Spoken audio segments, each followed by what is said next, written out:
চা পাতা এনে দিয়েছে গ্যাটচুক নিজের চা বাগান থেকে।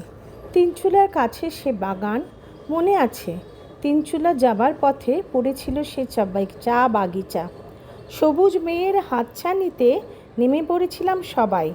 হালকা প্যাঁজা রহস্যময়ী মেঘজ্যোতিকা জল আলিঙ্গনে টেনে নিয়েছিল নিজের কোলে।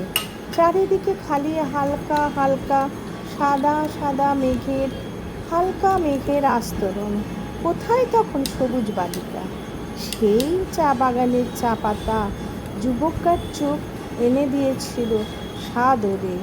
মেঘের স্পর্শে সেই চায়ের স্বাদ অতি অতি অতি মনোরমা ও মনোরমা।